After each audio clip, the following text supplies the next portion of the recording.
সুপ্রিয় দর্শক আসসালামু আলাইকুম, স্বাগত জানাচ্ছি এটিএন বাংলার নিয়মিত আয়োজন এটিএন বিজনেস অ্যান্ড ফাইন্যান্স থেকে। আমি আছি আপনাদের সাথে করবী জাহানিতু। আজকে আমরা কথা বলবো ফ্যাশন ট্রেন্ড এবং পোশাক শিল্প নিয়ে। সামনে ঈদকে মাথায় রেখে ফ্যাশন ট্রেন্ড এবং পোশাক শিল্পের বর্তমান কেমন অবস্থা যাচ্ছে এই নিয়ে কিছু বিস্তারিত আলোচনা করব, যার জন্য আমরা আমাদের এটিএন বাংলা স্টুডিওতে দুজন বিশেষ অতিথিকে আমন্ত্রণ জানিয়েছি।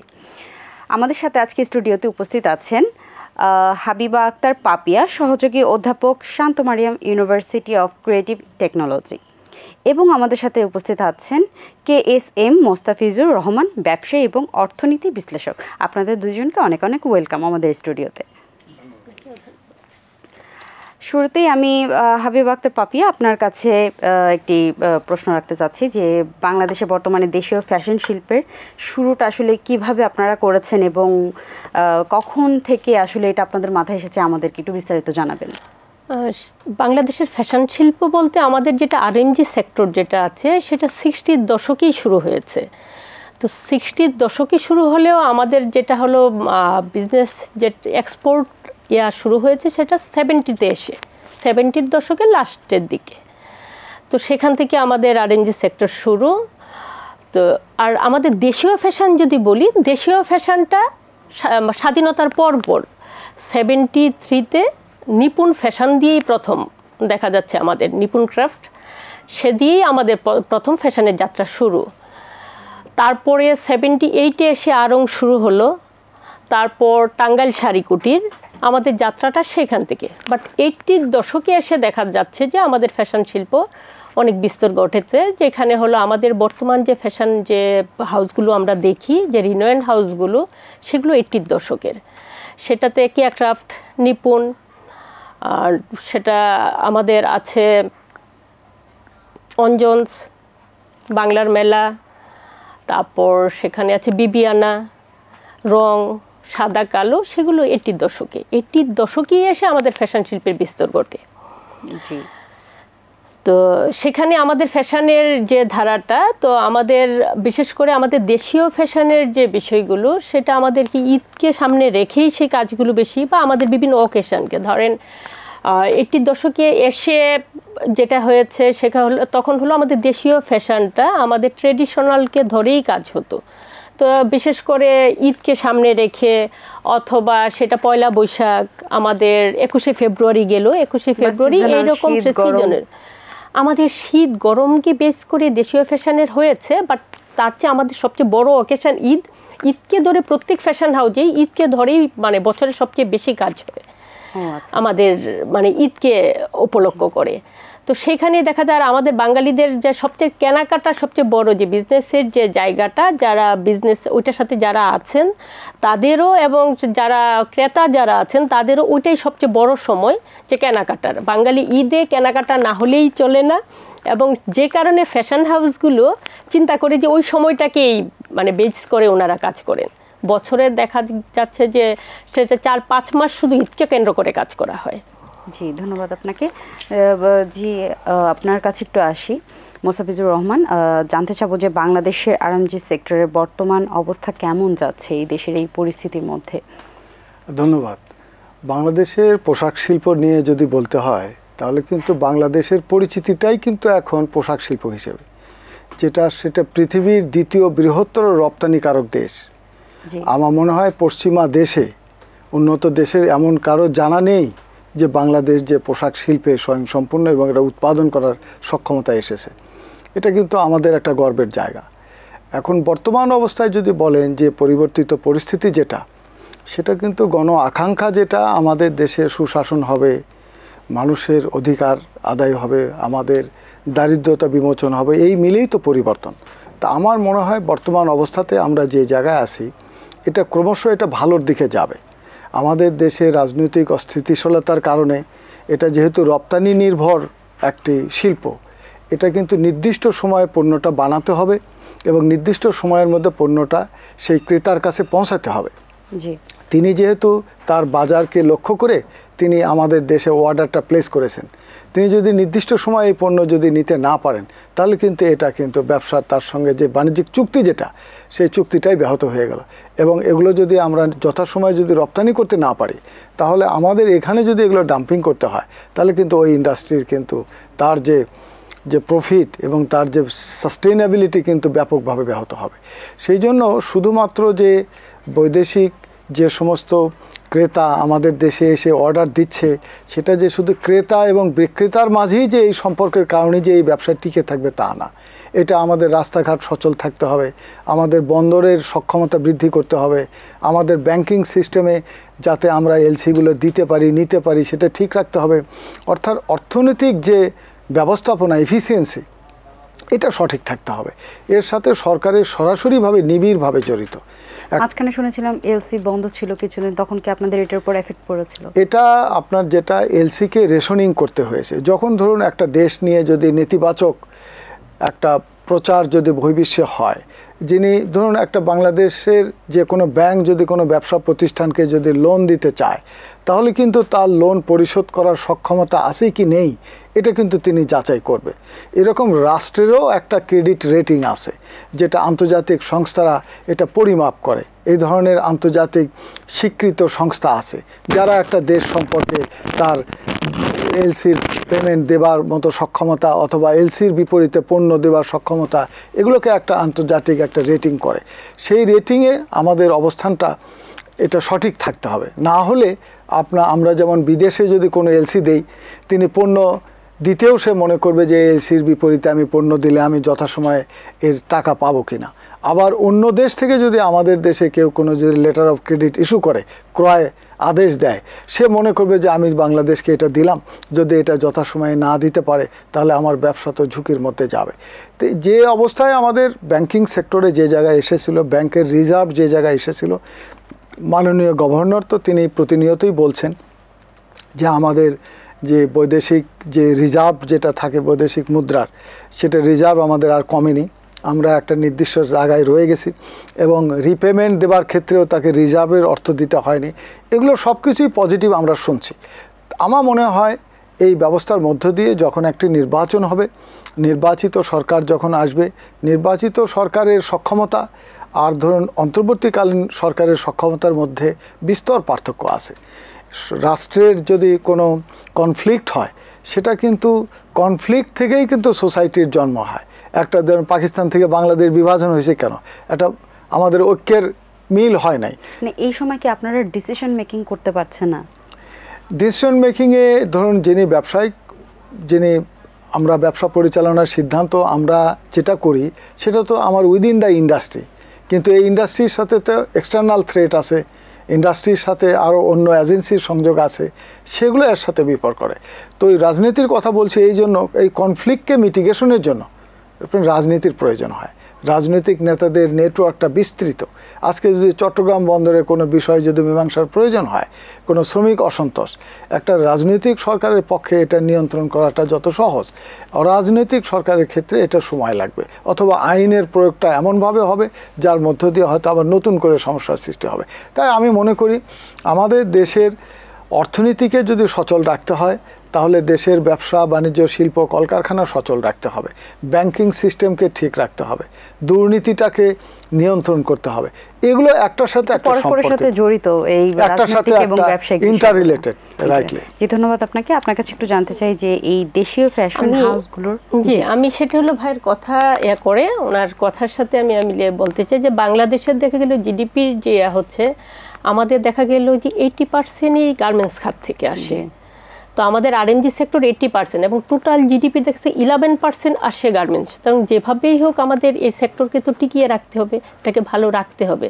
তো আসার কথা হলো আমাদের ওয়ার্ল্ডে দেখা যাচ্ছে যে হচ্ছে র্যাঙ্কিংয়ে বাংলাদেশ কিন্তু সেকেন্ড এক্সপোর্টের দেশ, চায়না ফার্স্ট, আমাদের সেকেন্ড আমাদের। এবং এরপরে যেটা হচ্ছে যে আমাদের এই সেক্টরটা ভালো যাবে, কারণ চায়নার এর মাঝে কিছু বিজনেস পলিসির কারণে চায়না হয়তো তাদের বিজনেস টার্ন করতে চাচ্ছে অন্য খাতে, যখন চলে যাবে তখন এই পুরো বিজনেসটা বাংলাদেশে চলে আসার একটা সম্ভাবনা, চলে আসবে দ্যাট মিনস আসার কথা, বাট সেটার একটা সম্ভাবনা আছে।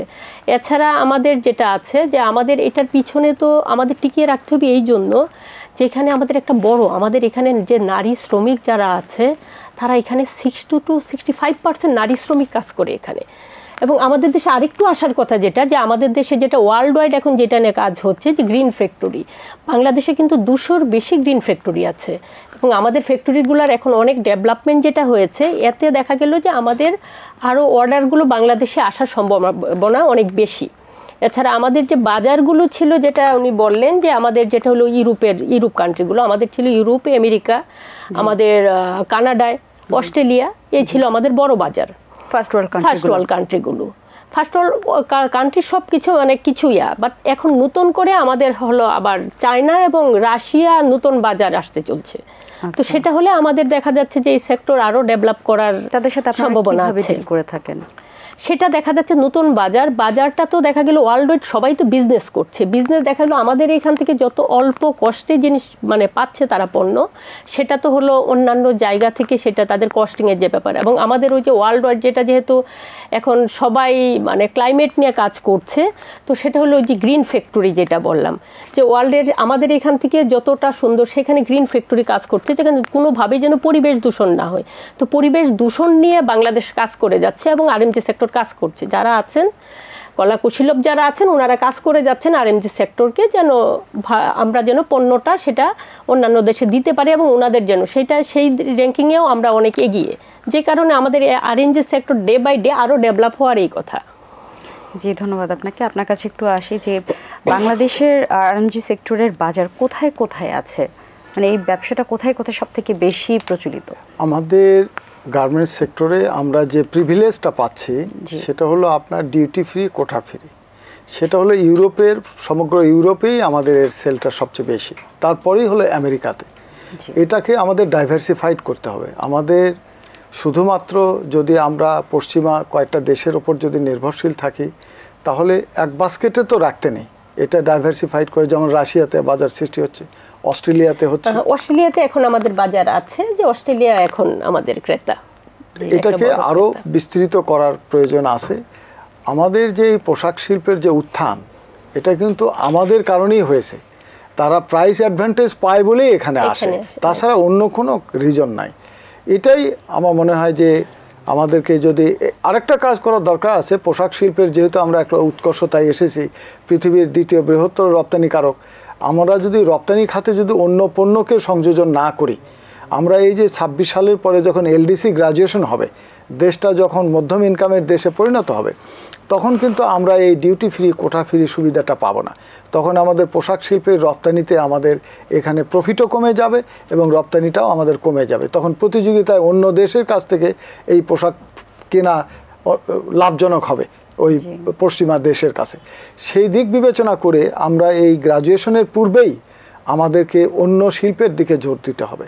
যেমন ধরুন ফার্মাসিউটিক্যাল ইন্ডাস্ট্রি আছে, আমাদের আরও যে সমস্ত অ্যাগ্রো প্রসেসিং ইন্ডাস্ট্রি আমাদের আছে, তারপরে আমাদের যেমন ধরুন দীর্ঘদিনের সক্ষমতা আছে, আমরা এই শিপ বিল্ডিং, জাহাজ ভেঙে জাহাজ তৈরি করা, এটা কিন্তু ব্রিটিশ আমলেই এই সক্ষমতা ছিল, সেটাকে আমরা জোর দিতে পারি। তারপরে আমাদের ধরুন যে সমস্ত রপ্তানিযোগ্য পণ্য, আরও এর বাস্কেটটাকে বড় করতে হবে। শুধু পোশাকের আমরা রপ্তানির 86% আসে পোশাক শিল্প থেকে। এটা কিন্তু খুবই ঝুঁকিপূর্ণ একটা দেশের অর্থনীতি। আমাদের দেশের রপ্তানির মধ্যে তো ফিশারিটাও খুব ফেমাস। ফিশারি সেকেন্ড লার্জেস্ট আমাদের হলো ফিশারিজ প্রোডাক্ট যাচ্ছে, চামড়াজাত পণ্য যাচ্ছে, কৃষিজ দ্বিতীয় পর্যায়ে আছে, কিন্তু এটা কিন্তু পরিমাণে খুবই কম। ঔষধ আমাদের যাচ্ছে পরিমাণে খুবই কম। এগুলোকে ডাইভার্সিফাইড করা খুবই প্রয়োজন, কারণ আমাদের দেশে ধরুন আমদানি নির্ভর দেশ। আমরা যে আমদানি করি প্রায় $100 বিলিয়ন আমরা আমদানি করি, আর পোশাক শিল্প আমাদের লক্ষ্যমাত্রা স্থির করেছি ধরুন 50 বিলিয়নও না। বাকি অর্থটা আসতেছে আমাদের রেমিটেন্স থেকে, বৈদেশিক অনুদান থেকে, বিদেশি বিনিয়োগ থেকে। তারপরেও কিন্তু আমাদের অর্থের ঘাটতি রয়ে গেছে। বৈদেশিক মুদ্রা আমাদের আমদানির বিপরীতে আমাদের ওই পরিমাণ ডলারের সংকট থাকার কারণেই কিন্তু আপনার এলসি নিয়ে যে কথাটি আপনি প্রশ্ন করেছিলেন, তাহলে এগুলোকে যদি স্বয়ংসম্পূর্ণ করতে হয় তাহলে আমাদের রপ্তানি বাড়াতে হবে। আমরা 100 বিলিয়ন আমদানি করলে 100 বিলিয়নের অধিক আমাদের বৈদেশিক মুদ্রা অর্জনের পথ আবিষ্কার করতে হবে, তখনই দেশটা স্বয়ংসম্পূর্ণ হবে। দেশকে যদি আপনি এগিয়ে নিতে চান, আপনার কৃষির স্বয়ংসম্পূর্ণতা তো আমাদের কৃষি আমরা জন্মগতভাবেই আমরা কৃষি চাষাবাদ আমরা শিখেছি। আমাদের দেশে প্রায় 1.5 কোটি কৃষক আছে, এরা কিন্তু চাষের উৎপাদন কলা কৌশল শিখেছে। কিন্তু ইন্ডাস্ট্রি তো আপনার প্রযুক্তি নির্ভর জিনিস, এখানে টেকনোলজি নিয়ে আসতে হবে, মেশিন নিয়ে আসতে হবে, অটোমেশন করতে হবে, দক্ষ শ্রমিক লাগবে। বিশ্ববিদ্যালয় থেকে যে সমস্ত ইঞ্জিনিয়ার বেরোচ্ছে তাদেরকে যদি আপনি ইন্ডাস্ট্রিতে কাজ না দেন, এরা তো বিদেশে চলে যাবে। এটা খুবই গুরুত্বপূর্ণ। আমাদের পোশাক শিল্পের পাশাপাশি আমাদের ভারী শিল্প, এখানে আমাদের সরকারকে অগ্রাধিকার খাত চিহ্নিত করে দিতে হবে যে এই সেক্টরে আমাদের বিনিয়োগ করা দরকার। যেগুলো পণ্য আমরা আমদানি করে নিয়ে আসি, সেটা যদি আমাদের দেশে উৎপাদনের সুযোগ থাকে, আমরা এটা কেন আমদানি করে নিয়ে আসব? যিনি আমদানিকারক তার কাছে সহজ আমদানি করা, তিনি কেন ইন্ডাস্ট্রি করবে? তার ইন্ডাস্ট্রি করার কোনো প্রয়োজন নেই। এটা সরকারকে উদ্যোগ নিতে হবে, যাতে এমনভাবে একটা সেক্টরকে অ্যাট্রাকটিভ করে দেবে যাতে বিনিয়োগকারী প্রকারান্তে যে ওই সেক্টরেই বিনিয়োগ করে, দেশের প্রয়োজনে শিল্প গড়ে উঠবে। আর শিল্প যদি বাদ দিয়ে আপনি বাইপাস করে যদি সার্ভিস ইন্ডাস্ট্রিতে যান, তাহলে কিন্তু দেশে গরিব মানুষের সংখ্যা বেড়ে যাবে। যারা সহজ কাজ, আপনার ওই সিকিউরিটি গার্ড, রিক্সাওয়ালা, ভ্যানওয়ালা, ছোটোখাটো দোকানদার, অন্য দেশের কোম্পানির মাল এখানে আসবে, একটা বর্জুয়া শ্রেণী গড়ে উঠবে, একটা ধনী শ্রেণী আর একটা অতি দরিদ্র শ্রেণী, মাঝখানে মধ্যবিত্ত বলে কিছু নাই। অতএব আমাদের পোশাক শিল্পের সফলতাকে ধরে অজস্র শিল্প বিপ্লব ঘটাতে হবে, কৃষকের উৎপাদিত পণ্য দিয়ে ইন্ডাস্ট্রি করতে হবে, তাহলেই আমাদের এই গ্রামীণ অর্থনীতি জেগে উঠবে। জি, ধন্যবাদ আপনাকে। আপনার কাছে একটু জানতে চাবো যে এই অর্থনৈতিক মন্দার কারণে ফ্যাশন শিল্পে কোনো প্রভাব পড়েছে কিনা, আর যদি পড়ে থাকে সেই প্রভাব থেকে আপনারা কিভাবে কাটিয়ে উঠতে পারছেন? আমাদের দেখা যায় যে যে অর্থনৈতিক যে মন্দার কারণে তো কিছুটা দেশীয় পোশাক শিল্পে কিছুটা সেটার প্রভাব পড়েছে। কারণ দেখা যাচ্ছে সেইখানে করতে হলে আরেকটা আমাদের জন্য যেটা পজিটিভ, সেটা হলো যে এখন এই যে সামনের ঈদ, যেটা বারবার আমি সেটাকেই করছি, ফোকাস করছি, কারণ ঈদে যে আমাদের তখন সামার চলে আসবে। তো এই সময়ে এসে আমাদের দেখা গেল যে ফেব্রিকের কোয়ালিটি আমরা যেরকম আগে যে কোয়ালিটির বা বাইরে থেকে, সেইটাকে যদি আমরা একটু লেস কোয়ালিটিতে নিয়ে আসি, লেস কোয়ালিটি দ্যাট মিনস আমরা আদার সাইডগুলোকে দেখা গেল যে হাইলাইটেড করি, তাহলে এখানে একটু ব্যয়টা কমে আসবে, খরচ কমে আসতে পারে। আর এছাড়া আমাদের তো আগে ট্রেডিশনাল পোশাকের মাঝে এখন নাই। যখন দেখা গেল যে এই শতকে এসে 2000-এ এসে যখন দেখা যাচ্ছে কমিউনিকেশন বেড়ে গেছে, যখন দেখা গেল ইলেকট্রনিক্স মিডিয়া বেড়ে গেছে, তখন দেখা যাচ্ছে যে যোগাযোগ ব্যবস্থার উন্নতির ফলে আমাদের পোশাক শিল্পের যে ট্রেডিশনাল জায়গাটা থেকে এখন কিন্তু একটা মিক্সড একটা কালচারের দিকে আমরা হচ্ছি। তো সেখানে এখনকার নিউ জেনারেশন যারা আছে, ইয়াং জেনারেশন, তাদের কিন্তু ওই ট্রেডিশনাল জায়গায় নেই। তাদের দেখা গেল সেটা নিয়েও দেখা গেল যে এক্সচেঞ্জ হয়ে, যে ড্রেসের ক্যাটাগরির ক্ষেত্রেও আমরা দেখব যে অনেক চেঞ্জ। তো সেখানে এসে যেটা হচ্ছে যে ওদের দেখা যাচ্ছে যে নতুন করে যে পোশাকগুলো আরএমজি সেক্টরগুলো, সেগুলো আমাদের হয়েছে। এর মাঝে দেখা যাচ্ছে যে বেশ কিছু নতুন, ধরেন যে ক্যাটসাইড ছিল, এক্সট্রেসি ছিল, এখন এক্সট্রেসির পরিবর্তে লারিব আছে, হ্যাঁ, এরকম বেশ কিছু প্রতিষ্ঠান তৈরি হয়েছে যেগুলো তাদের চাহিদাটা পূরণ করছে। আপনার কাছে একটু জানতে চাই মোস্তাফিজুর রহমান, যে আরএমজি সেক্টর বা গার্মেন্টস শিল্পের টেকসই উন্নয়নের জন্য কি কি পদক্ষেপ নেওয়া উচিত বলে আপনি মনে করেন? ধন্যবাদ। দেখুন, যখনই আমরা শিল্প বলবো, ইন্ডাস্ট্রি বলবো, ইন্ডাস্ট্রি মানেই কিন্তু 3টা জিনিস কিন্তু অপরিহার্য। একটা হলো আপনার মেশিন লাগবে, র মেটেরিয়ালস লাগবে, দক্ষ শ্রমিক লাগবে। তো আপনি মেশিনটা আপনি আমদানি করে নিয়ে আসতেছেন, আমাদের দেশে মেশিনের উৎপাদনের সক্ষমতা নেই। তো মেশিন না হয় ধরুন আপনি একবার কিনলে 10 বছর 20 বছর আর কিনতে হবে না, কিন্তু কাঁচামাল তো আপনার প্রতিদিনই লাগে। কাঁচামালটা কি? আপনার হলো কটন থেকে আপনি সুতা করেন, সুতা থেকে তারপরে আপনার টেক্সটাইল ইন্ডাস্ট্রি। এগুলো যতক্ষণ পর্যন্ত আমরা ব্যাকওয়ার্ড সাইডে আমরা ইন্ডাস্ট্রির সাথে রিলেটেড ইন্ডাস্ট্রি যদি করতে না পারি, তাহলে কিন্তু আপনার প্রকারান্তে আবার অন্য দেশের উপরেই নির্ভরশীল। আমরা যেমন ধরুন আমরা ফেব্রিক্সটা আমরা অন্য দেশ থেকে আমদানি করি, আমরা কটনটা, আমাদের জমি আছে কিন্তু জমির অগ্রাধিকার খাত হলো ধানের চাষ।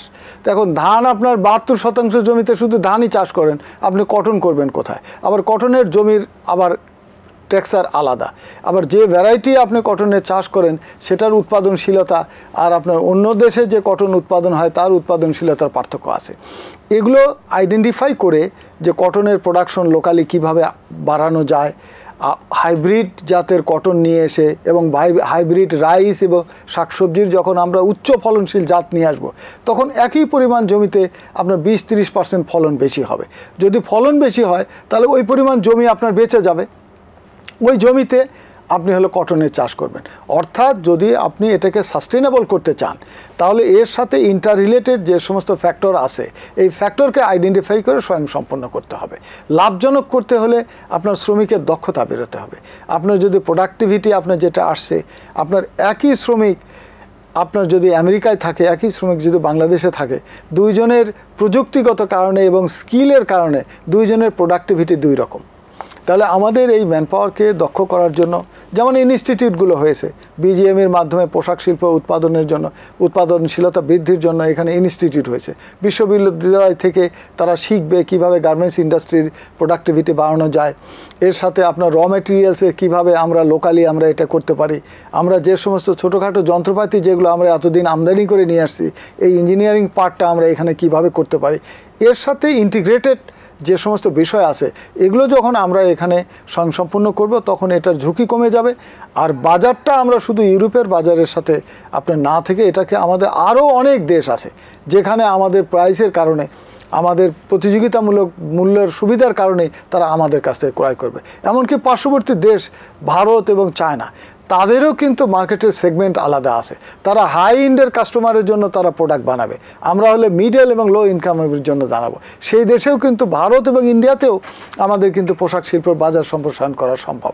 কিন্তু তাদের দেশে যে টেরিফ এবং নন টেরিফ ব্যারিয়ার যেগুলো, তাদের সঙ্গে আমাদের যে কূটনৈতিক সম্পর্ক, সেই সম্পর্কের মধ্যে দিয়ে আলাপ আলোচনার মধ্যে দিয়ে আমরা কিন্তু ওই বাজারেও আমরা ঢুকতে পারি। এইভাবেই ইন্ডাস্ট্রিকে নিরাপদ এবং টেকসই করা সম্ভব। জি, ধন্যবাদ আপনাকে। আপনার কাছে একটু জানতে চাবো যে এই যে সামনে ঈদকে মাথায় রেখে একটা অনেক বড় ফেস্টিভ্যাল বাঙালির জন্য, মাথায় রেখে কি কি পোশাককে আপনারা প্রাধান্য দিয়ে থাকছেন এবার? আমাদের ঈদকে মাথায় রেখে যেগুলো হচ্ছে ছেলেদের জন্য আমরা জানি ট্রেডিশনালি ঈদ আসলে যে পাঞ্জাবি, সেই পাঞ্জাবির এবারও সেটা থাকবে। সামারের জন্য টি শার্টের প্রাধান্য থাকবে। তো পাঞ্জাবির মাঝেও আবার সামারের জন্য সেখানে হলো কটনকে এবার প্রায়োরিটি দেওয়া হচ্ছে, কটন প্রায়োরিটি পাবে। তারপর কিছু সিল্ক আসছে, আর তার পাশাপাশি ডেনিম আসতেছে। ডেনিম পাঞ্জাবি এবার ঈদের ফ্যাশনে থাকবে। আর টি শার্ট থাকবে যেটা হলো সফট কালারের যে টি শার্টগুলো, সেটা সামারের জন্য গরম পড়বে ওই সময়টায়, মানে ছেলেদের জন্য কমফোর্টেবল হয়, ওই জন্য দেখা যাচ্ছে সফট কালারে খুব লাইট কালারের টি শার্ট আসতেছে। আর মেয়েদের ক্ষেত্রে যেটা হলো ট্রেডিশনালি শাড়ি আসছে, তার পাশাপাশি যেটা হচ্ছে যে ড্রেস যেগুলো আসতেছে, ড্রেসের কিছু চেঞ্জ থাকবে, এটাতে ভেরিয়েশন থাকবে। আগে যা ছিল সেটা তার সাথে সাথে এবার মানে ড্রেসের যেটা হলো স্লিভে পরিবর্তন আসতেছে। স্লিভের দেখা যাচ্ছে যে সেখানে গ্যাদার আসবে, সেখানে প্লেট আসবে, কলারের পরিবর্তন আসবে, এরকম বেশ কিছু পরিবর্তন এবার মানে ঈদ ফ্যাশনে আসছে। প্রাইস রেঞ্জটা কেমন হতে পারে? প্রাইস রেঞ্জ এখানে বিভিন্ন ফ্যাশন হাউস তাদের বিভিন্ন রকম মানে দাম বেড়ে যাচ্ছে। সেটা দেখা যাচ্ছে যে আমাদের ছোট কিছু ফ্যাশন হাউস আছে যেখানে অল্প মূল্যে ১,৫০০-২,০০০-এর মাঝেও আছে, আবার সেটা দেখা যাচ্ছে যে আমাদের হাই রেঞ্জের পোশাকও সেখানে থাকবে। আর যেহেতু ঈদে দেখা যাচ্ছে যে ওই অকেশনটাকে ধরেই দেখা গেল বাঙালি মানে তাদের পোশাক আশাক কেনাকাটা করেন, তো ওখানে হাই রেঞ্জের পোশাকও থাকবে। জি, আচ্ছা, ধন্যবাদ আপনাকে। আপনার কাছে একটু জানতে চাই যে এই যে আরএমজি সেক্টরগুলোতে চ্যালেঞ্জ কি কি, আমরা কি কি চ্যালেঞ্জ মোকাবেলা করে থাকি এবং এই চ্যালেঞ্জগুলো কাটিয়ে ওঠা সম্ভব কিভাবে? চ্যালেঞ্জ হলো প্রফিটেবিলিটি কমে যাচ্ছে। আপনি যদি ইন্ডাস্ট্রি যদি প্রফিট করতে না পারে তাহলে কিন্তু সাস্টেন করতে পারবে না। প্রফিট কমে যাওয়ার কারণে ধরুন হলো যে যেগুলো আমদানি নির্ভর যেগুলো, সেগুলো আমাদের ডলারের দামের সাথে ডলারের দাম বেড়ে যাচ্ছে, সে কারণে তার দাম বেড়ে যাচ্ছে। ফলে আমরা প্রতিযোগিতামূলক বাজারে আমরা যাতে কম্পিটিটিভ অ্যাডভান্টেজটা পাই এটার দিকে নজর রাখতে হবে। এটা একটা অনেক বড় চ্যালেঞ্জ। প্রযুক্তিগত চ্যালেঞ্জ আছে, টেকনোলজি চেঞ্জ হয়ে যাচ্ছে। আপনি অন্য দেশে এমন এক ধরনের মেশিন বের করেছে, এআই বেস, আর্টিফিশিয়াল ইন্টেলিজেন্স এগুলোকে কন্ট্রোল করছে। তা আমরা ধরেন আগের দিনের মেশিন নিয়ে আসি, তাহলে আমি তো টেকনোলজিক্যাল অ্যাডভান্সমেন্টের বেনিফিটটা আমি পাচ্ছি না। এগুলো একটা আছে। শ্রমিকের দক্ষতার বিষয় আছে। তারপরে টেস্ট পরিবর্তনের সাথে ধরেন কনজিউমারের তার যে টেস্ট যেটা সে যে ফ্যাশন তো চেঞ্জেবল জিনিস, এই ট্রেন্ডের সাথে নতুন করে আপনার যে ফ্যাশন ডিজাইনার যারা আমাদের দেশে যদি এগুলো ইনস্টিটিউট হয়েছে, এখন এগুলোতে আমাদের সক্ষমতা বাড়ছে, আমরা যদি এগুলো ট্রেন্ডের সাথে মিলিয়ে দিতে না পারি তাহলে আমরা পিছিয়ে যাব। এটা ইন্ডাস্ট্রির সাথে প্রতিনিয়ত আপনাকে আপ টু ডেট থাকতে হবে। প্রযুক্তি দিয়ে আপডেটেড শ্রমিকদের কথা বলছিলেন, তো এই শ্রমিকদের কিন্তু অনেক সময় অসন্তোষের ব্যাপারটা লেগেই থাকে, তো এই বিষয়ে আপনি কি মতামত দিবেন? দেখুন, শ্রমিক অসন্তোষ হলো আমাদের দেশে এত গার্মেন্টস, পৃথিবীর দ্বিতীয় বৃহত্তর রপ্তানিকারক দেশ, সে তুলনায় কিন্তু আমাদের এটা কিন্তু খুবই স্টেবল একটা ইন্ডাস্ট্রি, যে এটা শ্রমিকের অসন্তুষ্ট এরা কিন্তু পৃথিবীর মধ্যে যদি আপনার কমপ্লায়েন্স ফ্যাক্টরি বাংলাদেশেই কিন্তু সবচেয়ে বেশি, যদিও আমরা দ্বিতীয় বৃহত্তর, কিন্তু গ্রিন ফ্যাক্টরি কিন্তু বাংলাদেশের নাম্বার অফ ফ্যাক্টরির সংখ্যা বেশি। এখানে আমাদের যেগুলো শ্রমিক ভাই আছে তাদের সঙ্গে যাতে সুসম্পর্ক থাকে, এদের ট্রেড ইউনিয়ন করার এদের অধিকার আছে, যাতে শ্রমিক এবং মালিকের সুসম্পর্কের মধ্য দিয়ে একটা ফ্যাক্টরির কিন্তু সাস্টেনেবিলিটি এবং তার প্রফিটেবিলিটি এটাকে সহনীয় রাখতে হবে। সরকার এবং মালিক পক্ষ এবং শ্রমিকের যে ট্রেড ইউনিয়নের নেতৃবৃন্দ কোনো সমস্যা হলে তারা টেবিলে ডিসকাশন করে এর সমাধান বের করবে। রাজপথে যেয়ে যদি একদিন আমরা দেখলাম যে এখানে রাস্তায় শ্রমিকরা আন্দোলন করছে, তার অফিসের কোনো বিষয় তিনি রাস্তায় নেমেছে, এটা তো তার অফিস আর তার ব্যাপার, এটা তো রাজপথের ব্যাপার না। কিন্তু এই যে আপনার মানসিকতা, যে কিছুতেই আন্দোলন, বৈষম্য তো আমাদের দেশে সব জায়গায় আছে, বৈষম্য নিরসনের জন্য আমরা কাজ করছি, কিন্তু আপনি রাজপথে যদি আপনি বৈষম্য বিরোধীর নিয়ন্ত্রণের জন্য যদি কাজ করেন, এটা সঠিক না। এটা হলো যথাযথ কর্তৃপক্ষের সঙ্গে বসে সমাধান করতে হবে। আর শ্রমিকদের অসন্তুষ্ট এটা মিটিগেশন করার জন্য আপনার দক্ষ ব্যবস্থাপনা, আর তাদের যারা এইচআরে যারা আছে, যদি ওখানে বোদ্ধা হিউম্যান রিসোর্সের যদি ম্যানেজার থাকে, এটা ওনার দায়িত্ব, ট্রেনিং প্রোগ্রামগুলো আরো বাড়ানো, তাকে করবে, ফেস্টিভ্যালের তাকে ইনভলভ করবে, তারা যেন ফিল করে যে এই অর্গানাইজেশনটা তার। একজন শ্রমিক সেই অর্গানাইজেশনে আগুন লাগাই দেবে, এটা কিন্তু বিশ্বাসযোগ্য কথা না, এটার নিশ্চয়ই অন্তর্নিহিত কোনো কারণ আছে। সেই কারণগুলো যারা ইন্ডাস্ট্রি চালায়, ইন্ডাস্ট্রি এক্সপোনাইজিং বলে কথা আছে, যে এর মধ্যে আপনার লোক থাকতে হবে, ইন্টেলিজেন্সের লোক থাকতে হবে, কোথায় কি হতে পারে। তো আমাদের তো প্রতিযোগিতা করতে হয় আন্তর্জাতিক বহির্বিশ্বের অনেক দেশের সঙ্গে, অনেক ইন্ডাস্ট্রির সঙ্গে। সেই ইন্ডাস্ট্রির সঙ্গে প্রতিযোগিতা করতে গেলে আমার নাক, চোখ, কান খোলা রাখতে হবে যে কোনো বিষয় এর সাথে সংশ্লিষ্ট সম্পৃক্ত আছে কিনা। জি, আপনার কাছে একই বিষয় জানতে চাবো যে চ্যালেঞ্জগুলো, আপনাদের ফ্যাশন ইন্ডাস্ট্রি কী কী চ্যালেঞ্জগুলো আপনারা ফেস করে থাকেন? আমাদের যে চ্যালেঞ্জগুলো সেটা হলো, যেটা হলো মানে আপনি বললেন যে আমাদের চ্যালেঞ্জ, যেটা শ্রমিক অসন্তুষ্ট রাখা যাবে না, সেটা যেভাবেই হোক সেখানে আমাদের মিনিমাইজের জায়গায় আসতে হবে। আমাদের দেখা যাচ্ছে যে আদার যে সেক্টরগুলো অলরেডি আমাদের সেটা কিন্তু মানে কাজ হচ্ছে এবং কাজ করছে। আমাদের গ্রিন ফ্যাক্টরির সংখ্যা বেশি, দ্যাট মিনস হলো গ্রিন ফ্যাক্টরির সাথে কিন্তু আমাদের শ্রমিক রিলেটেড, কারণ শ্রমিকরা যেন মানে আমাদের যে ইন্ডাস্ট্রির আশেপাশেই থাকতে পারে, অনেক ডিস্টেন্সে না থাকে, গ্রিন ফ্যাক্টরির মাঝে তারও পার্ট একটা, যে কারণে আমাদের শ্রমিকদের অনেক ব্যাপারেই আমরা সেটা, এবং তাদের মানে নিরাপদ বাসস্থান, তাদের চিকিৎসা, এই ব্যাপারগুলো কিন্তু সেখানে চলেই আসে এবং সেটা আমাদের দেশ করছে, ডে বাই ডে সেটা এগিয়ে যাচ্ছে। আমাদের ওই বিষয়গুলোকে নজর দিতে হবে। এছাড়া আমাদের তো উৎপাদন বাড়াতে হবে।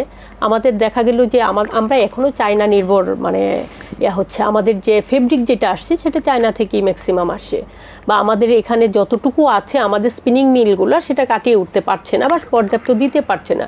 আর আমাদের বায়ারদেরও ব্যাপার থাকে, বায়াররা যেহেতু তাদেরও পছন্দ অপছন্দের বিষয় আছে, তারা হয়তো এই বিষয়গুলো তারাই বলে দিচ্ছে যে এই ফেব্রিক যাচ্ছে, এইটা যাবে এতটুকু, যে কারণে ওইখানে আমাদের কাজ করারও মানে একটু লিমিটেশন আছে আমাদের ইন্ডাস্ট্রিগুলায়। এই দেশের এই অবস্থার কারণে বায়াররা ঠিকঠাক মতো আপনাদের সাথে, আমাদের দেশের এই সিচুয়েশনে আমাদের তো অবশ্যই নির্বাচিত সরকার দরকার। নির্বাচিত সরকার যখন আসবে দেশের পরিস্থিতি চেঞ্জ হয়ে যাবে আমাদের। আর এইরকম অন্তর্বর্তী সরকার আছেন অল্প দিন, যেহেতু আমরা জানি যে জুলাই দেশে গত কিছুদিন যে অস্থির পরিবেশ ছিল, অস্থিতিশীল অবস্থা থেকে আমরা সেইটা থেকে উত্তরণের কোনো রাস্তা পাচ্ছিলাম না। তো আমাদের ছেলেরাই তো সেটা, আমাদের বাচ্চারা সেখান থেকে আমাদেরকে উত্তরণের একটা রাস্তা দেখিয়েছে। এখন যে পরিস্থিতিতে আছে ওরা তো যেহেতু ওরা দেশ চালাচ্ছে ওরাই, বাট ওদের তো সেই এক্সপিরিয়েন্সটা নেই, ওরা তো এতটা অভিজ্ঞ না। ওরা এখন যা আছে ঠিক আছে, বাট আমাদের দরকার নির্বাচিত সরকার। নির্বাচিত সরকার আসলেই আমাদের এই ব্যবসা বাণিজ্যের বিষয়গুলো তখন দেখা যাচ্ছে সেটাতে প্রায়োরিটি পাবে, তখন ওই বিষয়গুলো নিয়ে কাজ হবে, আমাদের ইন্ডাস্ট্রিগুলো ডেভেলপ করবে। তো এখন যে পরিস্থিতি, এই পরিস্থিতি আসলে বেশি দিন চলতে দেওয়া যাবে না বা চলতে দেওয়া ঠিক হবে না। আমাদের দেশের প্রয়োজনেই আমরা এখান থেকে বেরিয়ে আসতে হবে। আমাদের দরকার সামনে ইলেকশন, আমাদের নির্বাচিত সরকার যখনই আসবে তখন বাইরের সাথে আমরা তো কোনো রকম কোনো লিয়াজু করতে পারছি না এই সরকার নিয়ে। তো আমাদের সেখানে দরকার। যে উনি যে বলছিলেন নির্বাচিত সরকারটা খুবই প্রয়োজন এখন, তো নির্বাচিত সরকার আসলে কি কি সুযোগ সুবিধা আমরা পেতে পারি এই সেক্টর থেকে? দেখুন, নির্বাচিত সরকারে যাইতে হলে বর্তমান সরকারকে সহযোগিতা করতে হবে। এনারা তো নির্বাচন করার জন্যই আসছেন, সেটা হলো কথা। আর নির্বাচিত সরকার হলে আমাদের যে এতগুলো মন্ত্রণালয় আছে, 54টা মন্ত্রণালয় আছে, তখন এখন তো ধরুন উপদেষ্টা মহোদয় যারা আছে তাদের মধ্যে তো একাধিক মন্ত্রণালয় তারা দেখছে। তাহলে এই মন্ত্রণালয়গুলো যখন নির্দিষ্ট মন্ত্রী মহোদয় আসবেন, তখন তিনি আইন বিধি এটার কোনটা সঠিক আছে কোনটা সঠিক নেই, দেশের কল্যাণে জনদুর্ভোগ লাঘবের জন্য তিনি যেটা মনে করবে সেই আইন সংস্কারের কাজটা তিনি হাত দেবেন। তখন মন্ত্রণালয়ের মাধ্যম দিয়ে এগুলো তারা এর ড্রাফট করে যথাযথ করে সংসদে যাবে এবং আইন পরিবর্তন হবে, আইনের আলোকে বিধি হবে, মানুষের জীবন সহজ হয়ে যাবে। অবশ্যই নির্বাচিত সরকারের কাছে দায়বদ্ধতা, তাকে যেহেতু ভোটের জন্য আবার যেতে হবে। আর অন্তর্বর্তীকালীন সরকার তো তিনি ভোট ভাবছেন না, এই কারণেই তার কাছে প্রত্যাশাও বেশি। উনি যাতে সংস্কারটা, নির্বাচনকে কেন্দ্র করে যে সংস্কারটা অতীব জরুরি, সেগুলো তিনি করে দিয়ে একটা ভালো একটা নির্বাচন হবে। দেশের জনগণ কিন্তু সকল ক্ষমতার উৎস না, জনগণ হলো দেশের মালিক, ক্ষমতার উৎস না, উনি হলো মালিক। আর উনি ছাড়া যারা আছে সবাই হলো তার সার্ভেন্ট। তাহলে এই মালিকের হাতে ক্ষমতাটা দিতে হবে। যখন মালিক যখন আসবে, মালিকের প্রতিনিধি মালিক যখন আসবে, তখন উনি বসবে এই দেশের মানুষের কল্যাণে, জনকল্যাণে, জলদুর্ভোগ লাঘবের জন্য আমার এই কালো আইনগুলো পরিবর্তন করতে হবে। তো আইন তো পার্লামেন্ট ছাড়া পারবেন না। অন্তর্বর্তীকালীন সরকার যে সিদ্ধান্তই নিক না কেন, এটা কিন্তু আবার সংসদে যে অনুমোদিত হতে হবে। তাহলে কি দাঁড়ালো? যদি গণতন্ত্রে বিশ্বাস করেন, ডেমোক্রেসি তো আপনার জনগণের ভোটে নির্বাচিত সরকার। তা আমার মনে হয় আমরা দরকার হলে এই সরকারকে সহযোগিতা করা, যাতে তিনি অবাধ সুষ্ঠু একটা নিরপেক্ষ নির্বাচন করতে চায়। যিনি ক্ষমতায় আছেন তিনি তো প্রাজ্ঞ, অভিজ্ঞ এবং আন্তর্জাতিক পরিমণ্ডলে তার পরিচিতি আছে। তাকে সহযোগিতা করে, আমাদের সংশ্লিষ্ট যারা আছে প্রত্যেকের সহযোগিতা করে একটা অবাধ সুষ্ঠু নিরপেক্ষ নির্বাচন হলে আমাদের অনেক জনদুর্ভোগ লাঘব হয়ে যাবে। দেশে শিল্পায়ন দরকার। আপনার যদি শিল্পের জোয়ার সৃষ্টি করা না যায়, তাহলে এটা একটা গরিব দেশ থেকে যাবে। গরিব দেশ আর ধনী দেশ চেনার উপায় হলো, ধনী দেশে অজস্র শিল্প কলকারখানা আছে, তাদের দেশে ব্যবসা বাণিজ্য শিল্প কলকারখানা, যে দেশ উন্নত সেই দেশই ধনী। আপনি বাংলাদেশেই যদি দেখেন সবচেয়ে গরিব মানুষ কোথায়, দেখবেন সেই জেলা যে জেলায় কোনো শিল্প কলকারখানা, ব্যবসায়ী, বড় শিল্পপতির জন্মই হয়নি, সেই জেলার মানুষ গরিব। আর যে জেলায় আমাদের দেশে সবচেয়ে কম গরিব মানুষ, সেখানে দেখবেন অজস্র শিল্পপতির জন্ম হয়েছে, অনেক বড় বড় রাজনৈতিক নেতার জন্ম হয়েছে, সেইখানকার মানুষই হলো ধনী। তাহলে সারা পৃথিবীব্যাপী যদি আপনি তুলনা করেন, যে দেশ শিল্প উন্নত, যারা প্রযুক্তি নির্ভর, সেই দেশ হলো ধনী। জি, ধন্যবাদ আপনাকে। আপনার কাছে একটু জানতে চাবো যে আপনার এই ফ্যাশন ডিজাইন বা ফ্যাশন হাউসগুলোর এই ভবিষ্যৎ পরিকল্পনা কি হতে পারে আপনাদের? আমাদের ফ্যাশন হাউসগুলো যেটা আছে, আমাদের যে দেশীয় যে ফ্যাশন হাউসগুলো, সেগুলোর দেখা যাচ্ছে 10 লক্ষ বিলিয়ন বছরে তারা বিজনেস হয়। তো এটাকে টিকিয়ে রাখার জন্য আমাদের দেখা যাচ্ছে যে 1000 এখন ব্র্যান্ড আছে, 100-এর মতো একদম রিনোয়েন্ট ব্র্যান্ড আছে, এবং সেখানে 5000 ইন্ডাস্ট্রি কাজ করছে, 5000 আছে আমাদের হাউস আছে। তো এই বিষয়টাকে, এটাকে টিকিয়ে রাখতে হলে এটা তো ডে বাই ডে আর একটু ডেভেলপমেন্ট অবশ্যই দরকার, এখানে কাজ করতে হবে। এখানে সরকারও, সেখানে আমাদের অনেক ইন্ডাস্ট্রি আছে যে ছোট, যেহেতু এগুলো ছোট ইন্ডাস্ট্রি বা ছোট পরিসরে কাজ হচ্ছে, সেখানে তো কিছু গভর্নমেন্টেরও সেটা দেখা উচিত। সেখানে ঋণ তারা পাচ্ছে না পর্যাপ্ত। যেমন দেখা যাচ্ছে কোভিডের পরেই আমরা সেটার পরিস্থিতিটা তখন বুঝতে পেরেছিলাম। কোভিডে আমাদের অনেক ইন্ডাস্ট্রি বন্ধ হয়ে গিয়েছিল। তো সেখান থেকে উত্তরণ দরকার আমাদের। সেখানে হলো যদি ঋণ সরকার থেকে, সেটা ব্যাংক সেটা লোন পেলেই তাহলে সম্ভব যে ইন্ডাস্ট্রিগুলো টিকিয়ে রাখা। তো এখানে আমাদের দেখা যাচ্ছে যে এখানে যারা কাজ করছে বা এখানে যতটা হচ্ছে, আমাদের সেটার আরও উত্তরণের দরকার। আমাদের জনসংখ্যা বাড়ছে, তাদের ক্রয় ক্ষমতা, আমাদের যখন স্টেবল একটা হবে, বারবার সেটাই যে আমাদের যখন ইকোনমিক্যাল কন্ডিশন ভালো থাকবে, তখন মানুষের ক্রয় ক্ষমতা বেড়ে যাবে। ক্রয় ক্ষমতা বেড়ে গেলে তখন আমাদের ইন্ডাস্ট্রিগুলো ভালো চলবে, সেটাই ভালো বিজনেস করতে পারবে। সেটাই তো আমরা আশা করি। এবং এই যে এই পরিস্থিতিতে ঈদে যে আসছে সেটা নিয়ে মোটামুটি ফ্যাশন হাউসগুলো যারা আছে, তাদের যারা কুশীলভ যারা আছে, তারা রীতিমতো যে এইবার কি যাবে তাদের, কারণ আমাদের সবচেয়ে বড় মার্কেট কিন্তু এই ঈদকে কেন্দ্র করে। ঈদে যদি দেখা যায় কেনাকাটার অবস্থা, সাধারণ মানুষের হাতে পয়সা না থাকে, তাহলে তো তারা কেনাকাটা আসলে করতে পারবে না। ওই যে পরিমাণ মানে তাদের কেনাকাটার কথা, সেখান থেকে যদি সেই পর্যায়ে যদি তারা না করতে পারে, তাহলেই আমাদের বিজনেসের অবস্থা তো ওই পর্যায়ে যাবে না, বিজনেস করতে পারবে না। তো আমাদের দরকার দেশ একটা স্থিতিশীল সুন্দর একটা পরিবেশ, যেই পরিবেশে এরকম অর্থনৈতিক মন্দা থাকলে তো আমাদের এটাকে কাটিয়ে উঠতে হবে আমাদের। জি, ধন্যবাদ আপনাকে, ধন্যবাদ আপনাদের দুজনকে আপনাদের মূল্যবান সময় আমাদেরকে দেওয়ার জন্য। আমরা অনুষ্ঠানের শেষ পর্যায়ে চলে এসেছি। দর্শক, আমরা কথা বলছিলাম নিউ ফ্যাশন ট্রেন্ড এবং পোশাক শিল্প নিয়ে। আশা করি আমরা যে আলোচনা করলাম এতে আপনারা উপকৃত হয়েছেন। আগামী পর্বে কোনো সমসাময়িক বিষয় নিয়ে আবার আপনাদের সামনে হাজির হব। ততদিন পর্যন্ত ভালো থাকুন, সুস্থ থাকুন এবং এটিএন বাংলার সাথেই থাকুন। ধন্যবাদ।